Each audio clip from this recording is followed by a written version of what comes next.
Sí, muy bien, profesor. Bienvenido a nuestra sesión del doctorado en educación. Y precisamente, como hemos platicado, muy bien lo mencionaste, sobre el concepto de la identidad, que ahorita lo vamos a ver. ¿Qué es la identidad? Lo mencionas bien. De hecho, por ahí ya les dejé otra lectura. Ya en esta tercera clase vamos a abordar unos investigadores de Mérida, Yucatán, del sur de México. Les dejé por ahí unos textos, profesor. Lo dices bien.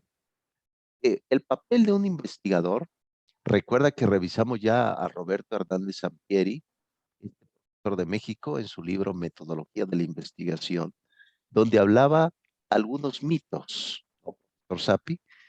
El mito son relatos que nos cuentan o describen, y es parte de lo que vivimos en la sociedad a través de mitos. La historia también está lleno de mitos, ¿no? Como Ujú. esta embajadora que va a ir a Panamá, esa tal Jesús, aquí desde México va a ir como embajadora a Panamá, una mujer que le gusta la marihuana menos la educación. Pues que ¿Siempre está va de a moda. venir ella? Yo Va no a me ir, acuerdo. ella Sí, siempre, sí.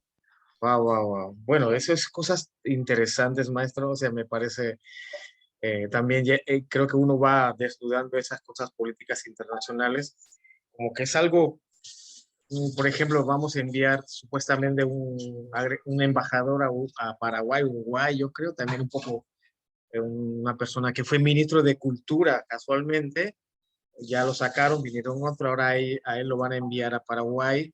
No salió el ministro como se esperaba, salió muy polémico sobre el uso de fondos, y así que digo, ¿quiénes somos nosotros después para? Me imagino mi estimado camarada PG Lagarto también sabe provocar cosas, así que digo, vamos a mandar a Panamá, mi famosa chucha. Pues mira, lo que sí es que los políticos en América Latina del siglo XXI se dicen que son socialistas, pero tienen departamentos en Nueva York, traen iPhone 14, iPhone 13, les gusta el lujo y dice que son socialistas, ¿no? Yo creo que nosotros sí somos socialistas, porque vivimos en la austeridad desde que nacimos. Malos profesores en América Latina, ¿no? Esa es la cuestión. Lo que sí sabemos es que, por ejemplo, en términos teológicos, a un santo se le pone a prueba, ¿no? Es decir, y alguien va diciendo por ahí que es bueno, hay que ponerlo a prueba, pero me parece que no han pasado la prueba los políticos, tienen terrenos, construcciones, etcétera, sin fin pues de cosas que a veces pues no ayudan tanto a la austeridad, ¿no? Entonces, es decir, aquí, por ejemplo, en el método científico, lo que se narra también debe de estar escrito, debe de estar también en concordancia con la realidad. Entonces, eso es importante porque no podemos andar por la vida simplemente especulando. Ahora, tú comentaste algo bien, profesor Sapi, en esta angustia también de las tareas, la angustia también del mañana, eso es muy existencialista, pero tú comentaste algo. eh, el investigador no es aquel que se olvida quién es, para empezar. Es decir, el que investiga no olvida quién es, de dónde viene. Yo, por ejemplo, yo soy de Oaxaca, yo soy zapoteca, vengo de allá. Siempre seré así, aún leyendo a Marx, a Feuerbach, a Kahneman, al propio Hegel, los filósofos alemanes, o leer inclusive a los filósofos españoles, Ortega y Gasset, Miguel de Unamuno. Nunca voy a dejar de ser zapoteca. Yo creo que la parte de la identidad, recuerda que la palabra identidad, profesor, significa lo que se repite siempre, lo mismo. ¿Qué cambia en nosotros? Los accidentes. Ese es un término aristotélico. Recuerda que Aristóteles fue uno de los grandes investigadores de la época de oro de la filosofía. Aristóteles por ahí tiene un tratado de historia de los animales. Curiosamente hablaba de un cambio, ¿no? En los animales. Hablaba de un pez, por ejemplo, allí en el mar Egeo, en Grecia, que tenía prácticamente, estaba adaptado al clima, ¿no? Y ahora actualmente se descubrió que hay un pez que, con las características que Aristóteles lo decía. Entonces, ¿qué significa esto? Que precisamente eh, lo que cambia en nosotros son los accidentes, decía Aristóteles, es decir, las ideas. Yo creo que esa mezcla precisamente entre lo que somos ya como identidad, pero lo que podemos ser en cuestión de interioridad, en las ideas, en el comportamiento, en la actitud y sobre todo en la forma de ir abordando el concepto educativo. Yo creo que lo dice muy bien, por ejemplo, en el caso de la directora Iwanili, de tener mejor actitud, ¿no? De abordar el tema educativo, es decir, de hacerlo correctamente. Si, por ejemplo, un alumno encuentra mucha negatividad, y sí lo hay, fuera de la escuela, muchísimo. ¿Qué vemos en las noticias? Muerte, pistoleros, ¿no? Malos gobiernos. Lo menos que debería de encontrar el estudiante es eso en la escuela. Es decir, lo que debería de encontrar en el estudiante es paz, ¿no? Una educación práctica de la libertad, ¿no? Muy Freire. Eso es lo que debería de encontrar. Entonces, el libro que comentas tú, que se los comenté el año pasado, Directivos de Escuelas Inteligentes, así se llama el libro, es decir, habíamos visto las dos características de las escuelas planas y las escuelas inteligentes, ¿no? Las escuelas planas son los que miran hacia el pasado. Pico, aquí, por ejemplo, el director de textos aquí en México, de contenido de textos, se llama Mars Arriaga. Ese Mars Arriaga es un claro ejemplo de escuelas planas. Ese tipo es un tipo del siglo XIX, tratando de educar a ciudadanos del siglo XXI. Como puedes ver, hay siglos, muchos siglos. Y las escuelas inteligentes son las que miran hacia el futuro, no les da miedo el reto, pero sobre todo da punto de vista para mejorar. El investigador es ese, Sapi, es aquel que vive en ese día, que se involucra con la sociedad. No está metido nada más en libros, sino mira siempre a lo que pasa en la sociedad, pero sobre todo utiliza un método científico que se le llama la observación. La observación es uno de los primeros pasos que lo vimos en Proyecto Doctoral 1, de cómo precisamente observar y decir, bueno, quiero intervenir en esta circunstancia para cambiarla. De eso se trata, como fue, por ejemplo, tu tema de la globalización, profesor Sapp. Entonces yo creo que vas en ese camino. Muy bien, pues bienvenida a esta tercera sesión. Casualmente, maestro, creo que aunque no se vea, no se sienta, no, aunque no se vea, pero sí se siente un poquito, el doctorado hizo efecto en nosotros, Iguandil y yo, creo que por ejemplo, ahora uno va entendiendo por qué durante COVID muchos estudiosos empezaron a decir que la escuela era un espacio para los jóvenes, para los niños. ¡Wow! Porque a veces uno por cotidianidad, por la pereza intelectual, nosotros como docentes a veces terminamos siendo burócratas de la escuela.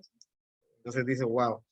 Y nos está pasando, desde hace un poco, 2, 3 años, hemos detectado en la escuela nuestras debilidades, nuestra fortaleza, especialmente Iguandili se concentra mucho en la parte humana, digamos, trato de estudiantes, ¿no? La escuela, porque son jóvenes que ya tienen edad, cómo tratar, cómo, o sea, y se ve y se siente. Y el otro maestro, yo estoy súper, súper emocionado. Creo que acabamos de, yo creo que yo les comenté, año pasado empecé a hacer reuniones como el mes de octubre, por ahí, en mi casa, unas reuniones que hemos llamado café, así como, algo así como nos había comentado, filosofía en la casa o filosofía, bueno, lo que estoy tratando de hacer, estoy haciendo, suena un poco discriminatorio, hacer conversatorio con gente que, entre comillas, por ahora, que yo considero que ha tenido una formación académica universitaria occidental a nivel de maestría y doctorado sobre los cunas, hablar sobre los ensayos. ¿Por qué los ensayos? Aquí creo que los indígenas somos muy poéticos, o tenemos muchos poetas, muchos escritores, cuentos. Yo creo que es un arma interesante, pero he estado viendo yo aquí en Panamá, nos falta ensayo, la parte, esa cosa de tener capacidad de criticarnos, autocriticarnos. Y hace como un mes, yo he estado hablando poquito, hace un mes me habló un compañero, me dice, después de una gran conversación que tuvimos, no sé qué, me dice, yo estoy totalmente de acuerdo, quiero empezar a escribir ensayos, así que vamos, yo necesito conversar contigo, a ver cómo. Wow, entonces ahora que usted está hablando de eso, me acordé, ese efecto de crear, por lo menos un amigo, voy a invitar mi casa, o quizás otra semana, y tomo foto y le envío. Estamos creando un grupito, como ya llevamos 3, 4, 5, para crear ensayos, conversar sobre lo que somos nosotros, cuál debe ser las nuevas mentalidades, cuál debe ser nuestro aporte, porque ya nuestros viejos aportaron. Sentimos orgullosos de ellos, pero nosotros qué, ¿no? O sea, en eso me acordé cuando te escuchaba sobre la investigación. Definitivamente sí, totalmente estamos en la provocación sana, digamos, dentro de la materia ha sido efectivo para mí. Totalmente, profesor Sapi. Fíjate que mi esposa, que es psicóloga, es terapeuta, ha dado clases también en el ámbito de las empresas, el factor el factor laboral, ¿no? En el aspecto del CV, del currículo vitae, ¿no? Y hay un concepto que ella maneja que me lo enseñó a mí, filósofo, eh, que se llama la marca personal. Es decir, cuando tú, por ejemplo, yo en mi CV pongo mi canal de YouTube, mi canal de filosofía, y subo los videos que tenemos las clases, subo también videos grabados, hago ediciones de video de mis clases de filosofía. Y eso el reclutador, cuando vas a buscar trabajo, se entra a su canal y ve la calidad de tus clases. Eso se le llama marca personal. Es decir, provocar precisamente, Disculpe, ¿cómo se llama tu canal? se llama José Cruz el canal, luego se los comparto, profesor, por esta vía para que me Ok, muy siga. bien, wow, wow, wow. Hay que revisar, hay que revisar. Entonces, la última vez tuyo del en vivo con el filósofo argentino joven, Ah, sí, exactamente. muy interesante, muy interesante. Me gustó bastante, me gustó bastante. Yo creo que cuando crezca vuelvan a hacer, voy a estudiar filosofía, maestro. No, de hecho, acuérdate, profesor Sappi, igual ahorita le doy la bienvenida a Iguanili. Una vez comentó un filósofo argentino llamado Tomás Abraham. Él estudió en la Sorbona, allí en París. La Sorbona es una de las mejores universidades europeas. Él dijo, bueno, ¿cómo podemos ser filósofos? Leyendo filosofía. Es decir, recuerda que dijo el propio Carlos Fuentes aquí en México, la filosofía es universal. Y tuvo sus orígenes en Grecia, sin duda alguna. Eso no lo podemos desmentir. Es decir, tuvo sus orígenes en Grecia. Pero la filosofía es universal. Podemos hacer filosofía en los barrios, en las islas, en las regiones, siempre y cuando optemos por el método, es decir, el método del camino, como dice el método científico. Si tú lees a Kant, lees los diálogos platónicos, lees la metafísica de Aristóteles, lees Heráclito sobre el movimiento, eso te va a hacer pensar de forma distinta. Esa es filosofía, ¿no? Claro, cuando te empieces a preguntar cosas, por ejemplo, ¿qué es el tiempo? ¿Por qué estoy aquí en el mundo? Ese es filosofar, ¿no? Es decir, filosofar es preguntarse más allá de las cosas aparentes y filosofía es cuando ya haces escritos precisamente, argumentas ya en profundidad. Entonces, sin duda alguna, profesor Sapi, Juanil, ustedes pueden ser grandes filósofos. Es decir, buscando precisamente literatura. Claro, en estos tiempos no nos da la vida para leer tanto. Tenemos que hacer aspectos administrativos. Tenemos que trabajar conceptos administrativos. Les paso mi canal de filosofía. Estoy subiendo mis clases con otras universidades de religión. Doy clases de religión también. Estoy dando clases de maestría, ustedes también con doctorados, pero también estoy subiendo mis cápsulas de filosofía. Edito video, luego les enseño cómo editar videos para que también los suban, poner imágenes, videos sobre otros videos, y eso va a ayudar mucho, profesor Sapi, pero la marca personal. Es decir, que la empresa, no busques tú a la empresa, eso lo dijo mi esposa, sino que la empresa te busque también a ti, que la chamba llegue a tu casa, que el trabajo toque a tu puerta. No, eso es lo que deben de ser. Precisamente ese es el camino. Bien, bien descripción, profesor Sapi. Recuerda, la identidad, eso es lo que provoca en el marco de un científico, de un investigador. Claro está que el investigador debe tener cuidado en primera instancia. ¿Por qué? Porque traemos pesos culturales, tenemos también hábitos cargando tras nuestro, y eso puede influir en la medición correcta de esa realidad. ¿no? Por ejemplo, por ejemplo, yo de entrada, yo estoy en contra del aborto. Por lo tanto, no puedo hacer, por ejemplo, una investigación sobre ello con las feministas, porque voy a terminar viciando la investigación. Es decir, me voy a pelear con las feministas, ¿no? Y eso va a provocar que no sea totalmente certera mi punto de vista. Debo ser neutral, ¿no? Entonces, a eso me refiero, profesor Sapp. Un poco. Ahorita vamos a entrar ya en este libro que les dejé de la editorial Pearson de Mérida, Yucatán, de estas tres colegas, mujeres que tienen este libro, yo lo estaba leyendo, muy didáctico, preguntas, un pequeño evaluación, etcétera. Pero de ahí vamos a extraer puntos de vista de la investigación. Ojo, ya les dejé la siguiente lectura, profesores. Recuerden, de mi parte siempre tendrán el apoyo, pero hay una variable que se le llama independiente, es algo que yo no lo determino, como es el tiempo. Debemos determinar la tesina en el momento que tengamos nuestra última clase del doctorado. Tengan mucho cuidado, si no, se va a seguir arrastrando y va a ser muy peligroso. Bien, profesor Sapi, le doy la cordial bienvenida a tu jefa, a tu dueña, directora, la maestra, profesora Iguanili. Bienvenida, profesora Iguanili, a este diálogo socrático del día de hoy. Buenos días, eso me suena así como muy la dueña. Hubo una telenovela aquí en México, déjame decirte, Una telenovela mexicana, La Dueña. con Angélica Rivera, la ex primera dama que se divorció de Peña Nieto. Bueno, Peña Nieto tiene la visa dorada en España. Ya. Ah, sí, sí. Bueno, como comentaba acá, Dewar, hemos tenido una semana muy interesante de mi parte, que soy un poco más, yo no sé, pero siempre soy como soñadora.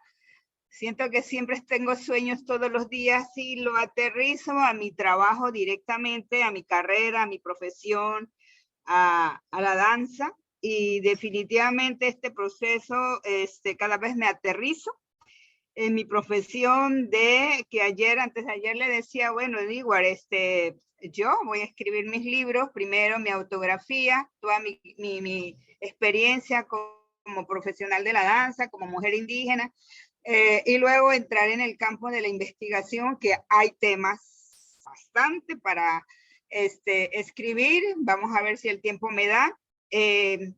Llevo 5 años y definitivamente dentro de esa escuela hay diferentes temas para la investigación, para escribir. Creo que para el futuro va a ser muy necesario. Es poco lo que se escribe a nivel de danza en mi país, casi nada, casi nada. La experiencia que tengo de ver, conocer México, algunas maestras que han estado haciendo trabajo de investigación es muy interesante, que la sigo. Una es tica, pero vive hace muchos años en México, Patricia Gardona, que me encanta el trabajo que ella hizo, una relación con el comportamiento del animal y la parte corporal y todo cómo ella lo va definiendo cuando uno actúa con la ceremonia ritual, la ceremonia agresividad. O sea, yo tomo esas lecturas y lo llevo a la escuela. Entonces, lo llevo a la escuela y veo entonces situaciones de docente administrativo, veo emociones de los estudiantes que actúan esta semana, que sí, algo interesante para investigar, para, ahora sí, me encanta que me dice, su esposa es psicóloga y yo dije, definitivamente voy a estudiar psicología cuando termine mi carrera de doctorado, porque es sumamente importante tener talleres de psicología a la edad de adolescente, porque algo está ocurriendo en la escuela. Entonces, como son puras niñas, ¿ya? Y los varones son más adultos, entonces los varones grandes de 18, 20 años, bueno, están llegando tarde, pero a la primera hora yo tengo adolescentes. Entonces, ese tema es sensible, pero hay que hacer taller de psicología y de nutrición. Entonces, ese es un tema interesante para la investigación en lo que conviví esta semana, la intensidad que nosotros tuvimos. Y creo que definitivamente debo conseguir una ayuda Y lo otro, leyendo un poco para entender, creo que lo mencioné la semana pasada, la parte de entender el ser humano y ahora más que nada los adolescentes en la parte de la inteligencia emocional, la inteligencia múltiple. Cada ser humano aprende diferente, yo asimilo diferente el doctorado y el DIWAR asimila diferente, pero al final de cuentas considero que es tan importante para la humanidad dejar las huellas y es lo que creo que estamos haciendo primero como indígenas, que esa parte creo que siempre lo estaremos mencionando porque es un avance definitivamente. En estos días también estábamos hablando que yo le decía a las niñas, imagínense la diversidad que yo tengo en la escuela de danza. Históricamente siempre se ha señalado que la niña que estudia ballet tiene que ser una niña de clase social, pero resulta que el tiempo cambió y que yo en la escuela de danza, nosotros tenemos una negrita, una indígena, una chinita, una mezcla de culturas y de identidades, entonces se vuelve interesante, ¿no? Y ahí es el punto que yo pienso que hay que atacar con la parte sensible, la parte humana, la importancia de la identidad con la danza. También estoy dando clases de evolución de la danza que hablábamos. Imagínense, tienen como 250 años el ballet clásico y todavía se sigue enseñando cómo podemos nosotros transformar esa escuela que pasó hace más de 200 años a la actualidad del siglo que estamos viviendo. Entonces, se vuelve una reflexión, la clase interesante, y las muchachas empiezan, porque eso sí ya son grandes, están en la universidad, están en segundo año, el tema de la evolución, y me acuerdo de la filosofía, la clase del doctor, y bueno, me he puesto muy filósofo allá también, tratando de analizar todos los cambios que se hizo durante del siglo pasado, la evolución de la danza y hoy cómo se comporta el ser humano con el siglo pasado y con el siglo presente, la enseñanza de la danza. Entonces, esto me parecía interesante. Bueno, el otro punto que usted tocó, la marca personal. Sí, definitivamente. Yo creo que no es una debilidad. Yo no lo llamo debilidad. Yo creo que es más que nada el tiempo. El tiempo. El tiempo me dice que es el momento para hacer este tipo de trabajo, tener un canal YouTube, tener un blog. Un profesor me decía, Iwandili, tú tienes mucha experiencia, pero tú debes de tener evidencias porque tú puedes contar, pero no tienes evidencia. Entonces, tus evidencias son tus trabajos que tú tienes que publicar, ¿no? Pues sí, no sé, es como a lo mejor es un poco de miedo, pero yo creo que es el tiempo. Debo aterrizar y me encanta que su esposa dice en psicología, marca personal, porque en realidad todos tenemos una marca personal. Lo otro, el trabajo llega a la casa.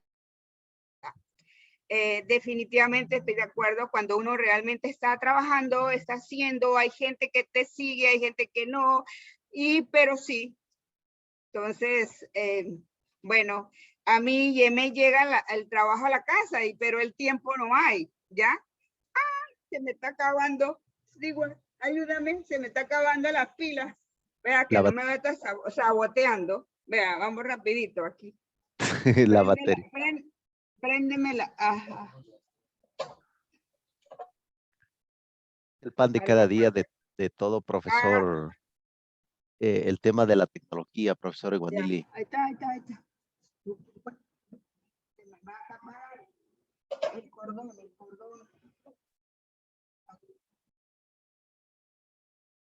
Ahora sí. No, apriétalo, yo creo que ya, ahora sí. Sí, bueno, para culminar, lo que pasa es que la universidad donde yo estoy trabajando van a crear otra carrera de técnica, de gestión y de danzas folclóricas. Es donde hay materias de danza, didáctica de la danza. Entonces, me llaman a mí para trabajar. Y yo, ay, Dios santo, otra carrera. Entonces, eso me suena interesante que, bueno, que la chamba llega a la casa. sin que esté yo buscando. Entonces, el conocimiento y el desarrollo de personalidades, bueno, siempre pienso que es el universo. El punto más sensible que a mí me encanta es la dinámica de que Dewar mencionaba, porque hablaba con las chicas adolescentes por lo que había ocurrido, y hablamos como, bueno, como mamá o como profesora, como directora, le decía a las chicas, es sembrar cada vez más la parte, el amor.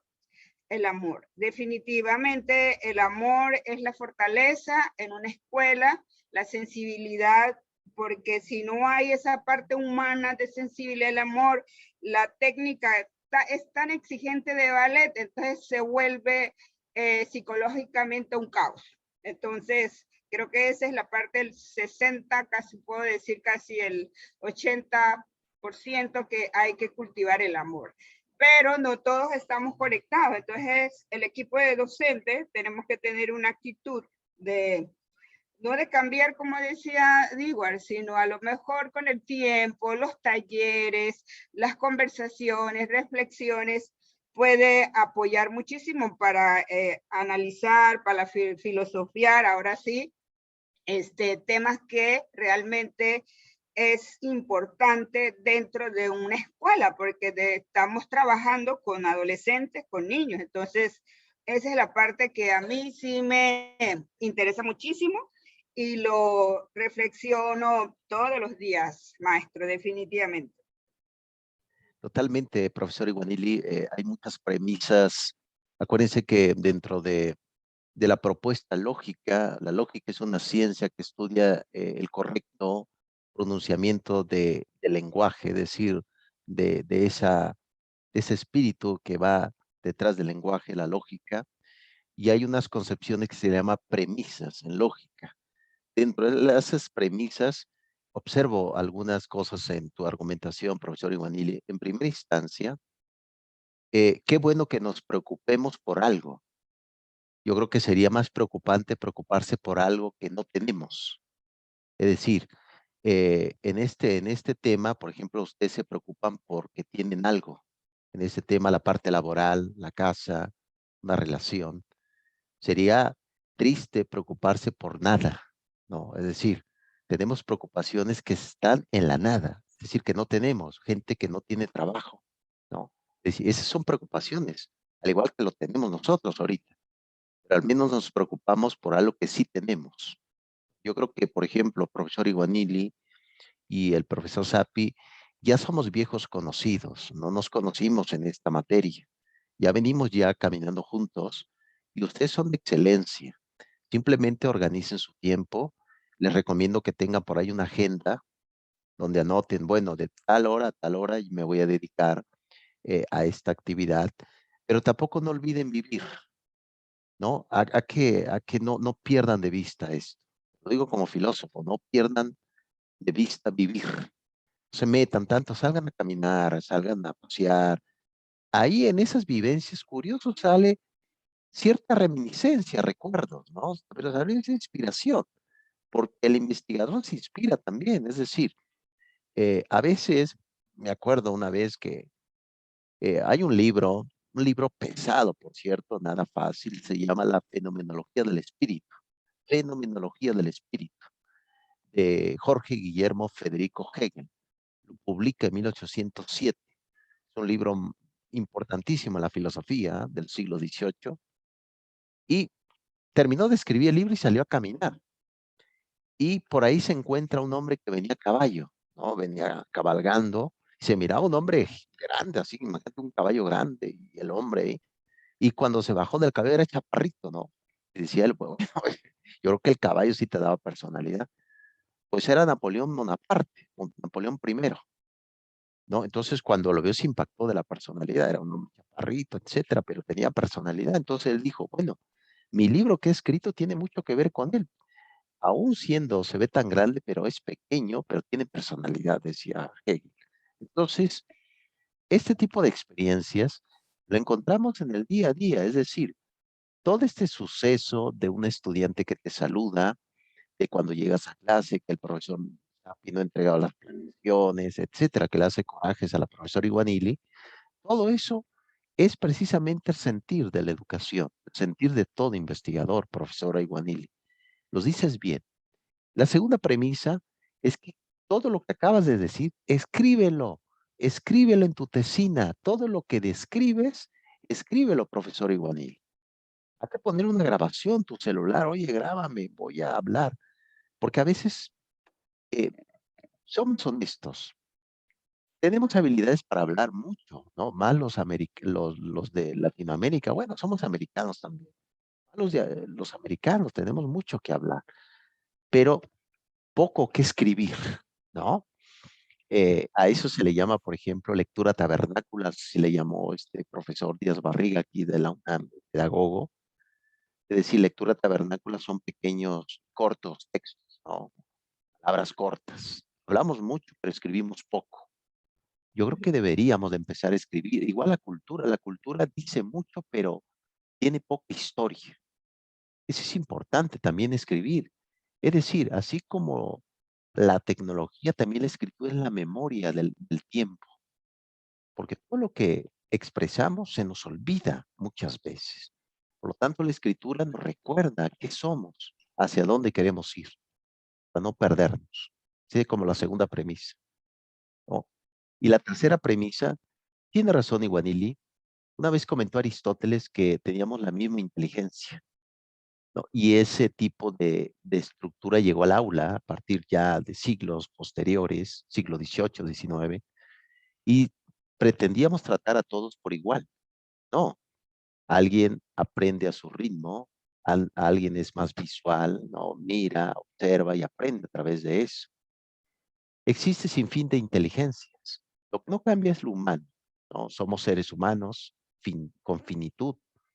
Estamos condenados a la muerte todos, sin duda alguna, pero también tenemos aspectos que podemos ir cambiando. Cada quien va caminando a su ritmo. Creo que no podemos perder de vista esa premisa, profesor Iguanil. Le doy la cordial bienvenida a la clase del día de hoy. Yo creo que va a ser también un aspectivo. Todo lo que dijiste, profesor Iguanili, ve escribiéndolo, porque el tiempo se nos va pasando, profesor Iguanili, y el miedo que yo tengo como su profesor es que ustedes no terminen su tesina y los arrastre más allá de tiempos, ¿no? Más allá de tiempo. La cosa es que terminen, el día que termine esta materia, terminen el doctorado, presentan su tesina y se van a recibir como doctores, doctor Sapi, doctora Iguanili, en grado. Y que venga más chamba, profesor Iguanili, que venga más chamba a la casa. Ya irán armando su guardadito. Aquí, de hecho, hay un banco que se le llama Banco Azteca, no hago comercial, pero le llaman el guardadito familiar. Están haciendo su guardadito ahí para ir a comer esas tlayudas. Banco Azteca abunda aquí en Panamá. En cada esquina está un Banco Azteca. Realmente abunda bastante el Banco Azteca, profesor Iguanili, para que vayan a comer ahí sus tacos en este restaurante que no son mexicanos, pero La es un restaurante mexicano. invasión mexica ese Banco Azteca. No, maestro, mira, yo creo que sí, como yo decía, el doctorado no ha servido bastante. Conozco muy bien a Iguandili, por supuesto, hace 35 años ya, casi. Ella tocó un tema la semana pasada y le dije, wow, nunca lo había escuchado, ¿no? Que ahorita, mira, como no escribimos, no me acuerdo, pero sí sé que estuvo hablando sobre dos diferentes técnicas, la enseñanza, la técnica de la danza y la técnica, ya ves que no escribimos, no me acuerdo, pero estuvo un tema, sale como una rama más del árbol para la investigación, parece interesante, ¿ya? Y ahora, hoy acaba de decir también cosas interesantes y sumando el término que usted usó, ¿no? La fenomenología de la enseñanza de danza en la Escuela de Panamá. Digo, wow. Es un tema, abre más y ella es más didáctica. Yo soy un poco más bueno, voy a asumir de manera muy responsable, pero humilde. Yo soy el filósofo, yo soy el parte de la teoría. Ella es más, ella tiene muchas cosas de, eh, ya me ha amenazado que voy a estudiar psicología, ¿no? Está bien, está bien, está bien. Estoy de psicología. Bueno, eso ha sido muy, me parece un detalle importante. Totalmente, profesor Sappi. Recuerde muy bien que vimos la Escuela del Pensamiento Alemán en la Universidad de Friburgo, lo vimos el siglo XX con Edmund Husserl, fue el creador de la fenomenología como escuela del pensamiento, ¿no? La fenomenología fue un libro que escribió Hegel, pero como escuela del pensamiento fue Edmund Husserl, que fue el concepto de la fenomenología, y también vimos a Martin Heidegger con el concepto del ser y el tiempo, ¿no? Es decir, la certeza que tenemos es que todo está sujeto al tiempo, decía Heidegger, ¿no? El ser ahí, el Dasein, como se dice en alemán, el ser que está aquí presente. Es decir, cuando alguien va a enseñar, alguien va a aprender, debe de enfocarse en primera instancia, como decía Heidegger, en ese momento, no en el mañana ni en el pasado, sino en ese momento. Es decir, ese es el ser y el tiempo. Yo creo que la pregunta es precisamente a nivel cultura en América Latina, debemos de enfocarnos también qué cosas hemos hecho como cultura, pero enfocarse también en el presente, lo que hemos perdido también, lo que podemos recuperar, ¿no? Entonces, recuerden todo esto, profesores. Vamos a proseguir ya con la lectura del día de hoy. Recuerden que ya les habilité ya las actividades otra vez para que se vayan organizando. No va a haber una evaluación, no les voy a poner exámenes, los voy a evaluar con base a sus trabajos, base a las participaciones. Y a estas alturas, una evaluación totalmente cuantitativa, pues no tiene tanta cabida, más bien es una evaluación cualitativa. Recuerden que el método científico, ya lo habíamos visto, tiene tres aspectos, tres rostros. Lo que es investigación cuantitativa, es decir, que viene del método positivista de Comte, ¿se acuerda? Lo habíamos visto, del socialismo utópico con Saint-Simon, etcétera, ¿no? Que era, bueno, actualmente el socialismo sigue siendo una utopía, totalmente utopía, ¿no? Pero lo habíamos visto ya, pero surge en ciencias sociales una nueva marca que es precisamente lo que es el método científico de la cualitativo, ¿no? De las cualidades. Y también viene el método mixto que fusiona las dos partes. Ustedes, su tesina es totalmente cualitativa, descriptiva. Eso es para empezar. Van a describir, ¿no? De forma general. Eso no quiere decir que no tenga peso, por supuesto. Por eso van a ser, cuando viene un apartado de la tesina que va a decir, entregar evidencias, las reuniones que van a hacer, el café filosófico que está haciendo Tapi en su casa por vía de Zoom, o grabar algunas sesiones de la profesora Iguanil dando sus clases, llevando la teoría a la práctica, eso pueden poner ahí, eso es la evidencia, eso es el trabajo, ¿no? Recuerden, tres aspectos, cuantitativo, cualitativo y mixto. La primera parte del método científico, ya se los había comentado, es precisamente elegir el tema de que se va a investigar, elegir el tema de investigación. Tenemos muchas propuestas, muchas ideas, pero como muy bien dicen las autoras aquí, algo que nos intrigue, es decir, algo que nos diga, yo quiero investigar esta parte, ¿por qué no lo debo de hacer? ¿No? Por ejemplo, aquí en México, en el tema de la pregunta que siempre ha existido aquí en México es, ¿hubo filosofía en México? ¿Sí o no en la época prehispánica? Esa es la pregunta a rajatabla. Llega un profesor llamado Miguelio Portilla y dijo, y responde, sí hubo filosofía náhuatl. Y precisamente tiene un libro así, es decir, la creación de los vencidos, eh, la filosofía náhuatl. Ese es precisamente un método de investigación, es decir, fue, escribió y demás. Entonces, algo que nos intrigue. Recuerden, elegir el tema de investigación. Segundo, delimitar el tema que se va a investigar. No podemos abarcar todo. ¿Por qué? No tenemos tiempo. No tenemos tiempo.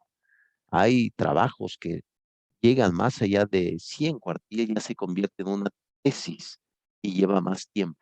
Hasta 3, hasta 5 años. Yo conozco a colegas que en el doctorado nunca entregaron su tesina y no se pueden titular. Llevan ya 10 años, hasta 15 años pensando en la idea. ¿Por qué? Porque así como venimos calientes en términos académicos, nos vamos a enfriar, ¿no? Y luego vienen otros intereses, empiezan a ganar dinero, dólares, en el caso de ustedes, profesores, y pues se te va olvidando, ¿no? No, profesor, ya puse un restaurante mexicano, aquí venimos, tenemos un restaurante de tlayuda, de tacos al pastor, no, ya la tesis, ya no sé, ya, no. O sea, hay que tener cuidado. Ahorita en caliente, como los caballos de estas, de Kentucky, ¿no? Este caballo que ganó, etcétera, ¿no? Entonces, eso es precisamente lo que se debe hacer, ilustres profesores. Y sobre todo lo acaba de decir la profesora Iguanili. Bueno, y qué bueno, fíjense que me da muchísimo gusto. Igual, un servidor también, a mi esposa nos ha caído chamba. Y uno reflexiona y dice uno, bueno, me parece que lo estamos haciendo bien, no perdiendo de punto de vista la humildad, ¿no? La humildad es una cualidad crucial de este siglo XXI, ¿no? Recuerda que decía Sócrates, simplemente sé que no sé nada, al menos sé que no sé, ¿no? Eso me ayuda a aprender, ¿no? Para empezar. Entonces, si la profesora igual le dice, oye, profesor, ya me salió mi chamba, excelente. Claro, ando ocupada, profesores, o el profesor Sapi, no, pues voy a dar una conferencia, voy a dar, excelente. Es decir, están haciendo algo que a lo mejor uno no se da cuenta, pero alguien sí más se da cuenta. ¿Se acuerda la de Johari? ¿No? ¿Qué sé yo o qué no sé yo de mí que los demás sí saben? ¿No? Es decir, uno a veces no sabe todo de uno mismo, pero alguien más se ha dado cuenta. Yo quiero al profesor Sapi que dé clases, ¿no? Entonces, adelante, profesores. Es decir, al menos nos angustiamos por algo. Triste sería angustiarse por nada. No se les olvide esto, ¿no? Bien, aspectos concretos. Recuerden que andamos por la vida siendo un poco eclécticos. Recuerden que el eclecticismo fue una corriente filosófica del siglo III, el periodo helenístico en Grecia, que tomaban todo, tomaban política, economía, etcétera, armaban todo un verdadero eclecticismo. Significa eso, tomar muchas partes. Yo creo que al final de cuentas, eh, un docente en este siglo XXI somos un poco eclécticos, porque a veces terminamos dando algunas clases que no es parte de nuestra especialidad, pero si no lo hacemos así, nos quedamos sin trabajo. Claro está, yo, por ejemplo, no puedo dar física, yo soy filósofo. Es decir, ahorita, por ejemplo, terminé con un grupo dando historia de la religión. A mí me apasiona, lo estudié en el seminario. Es decir, sí hay aspectos ahí concretos, pero no se les olvide esto. En cualquier materia que den, siempre ubíquenlo en su especialidad.